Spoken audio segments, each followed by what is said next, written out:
Good day, Liebchens. It's me, Salem Suicide again. Today I thought I'd hold forth on the movie event of the summer, namely Avengers 2: The Age of Ultron. And there's going to be some spoilers.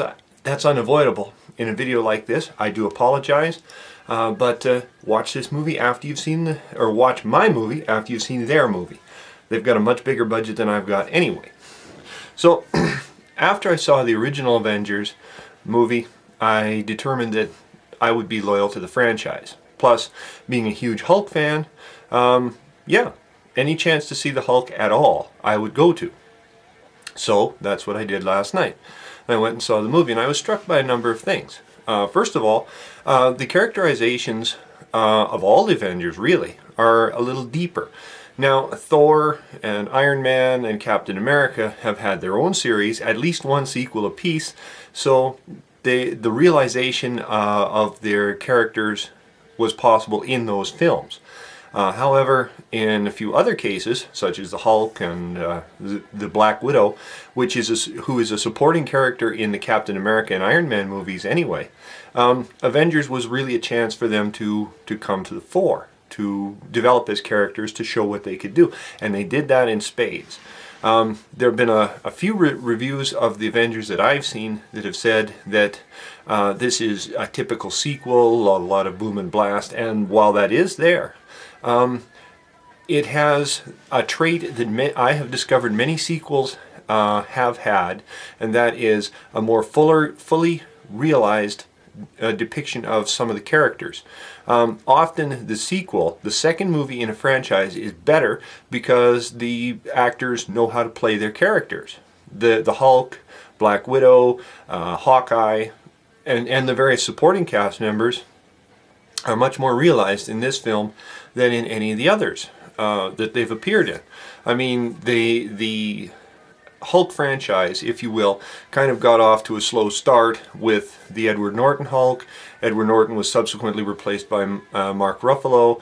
I don't think that Mark Ruffalo's Hulk is necessarily a better Hulk, but Mark Ruffalo portrays the Hulk, or Bruce Banner, as a very decent man, and the Hulk as kind of a tortured, animalistic soul. It would be interesting to see what Edward Norton would have done with the character, but I cannot fault Mark Ruffalo's performance as the Hulk one bit. He's a very good Hulk. Whether he's the best available, we'll never know. And from the results of the film, probably it's going to be a long time, if ever, when we'll know, because they wrote out three major characters in the sequel, Avengers 2: Age of Ultron. Thor, Captain America, and the Hulk.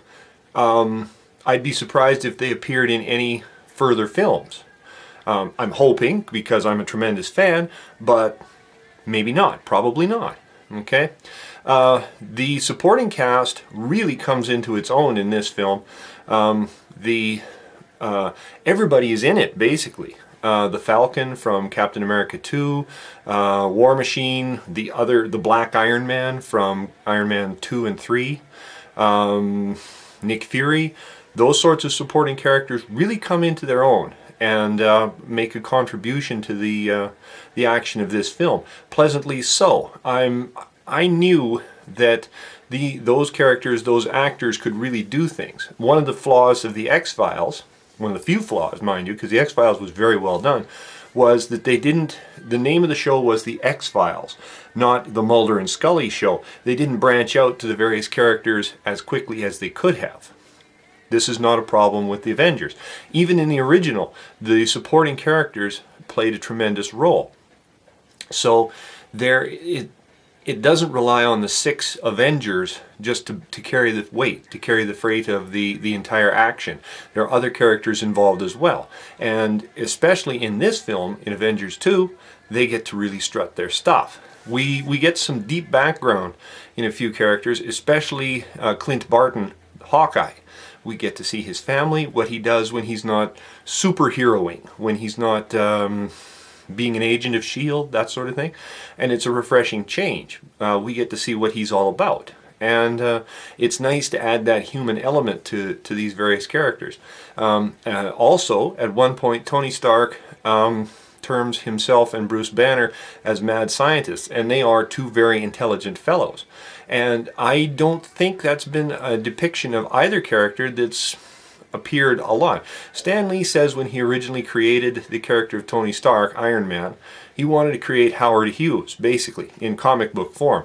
And he did that admirably. Avengers 2 depicts Tony Stark and Bruce Banner as just that, mad scientists. Bruce Banner is one of the smartest guys in the Marvel Universe of comics. And I can't say a lot for the comics, because I have insufficient information. But this movie and the last Avengers movie, the Hulk's big screen appearances, yeah, the Hulk or Bruce Banner has really come into the fore as one of the smartest guys around. And there's a nice contrast between the highly cerebral Bruce Banner and the savage, mindless, but incredibly strong and destructive Hulk. The two of them are contrasts, and we see the Hulk as a version of Bruce Banner that is not common in the comics. I can't speak for the Ultimates, and I don't want to. The Ultimates don't interest me. I'm a Marvel Comics loyalist, if you will. Loyalist to their traditional universe, even though the Avengers is very clearly the Ultimates. What are you going to do? The characters of the Scarlet Witch and Quicksilver, Pietro and Wanda Maximoff, those characters could always be played as Eastern Europeans as well as mutants, because they are Magneto's children. They choose to depict them as Eastern Europeans and to make the most of them as Eastern Europeans in this Avengers movie, and they do that very well. The characters are depicted as the people you would expect to be in war-torn Eastern Europe, or at least that I, as a Westerner, would expect to see in war-torn Eastern Europe. They're out for revenge. Mutants, yeah, okay, but more characters out for revenge. And that's a nice and an intriguing interpretation of those characters.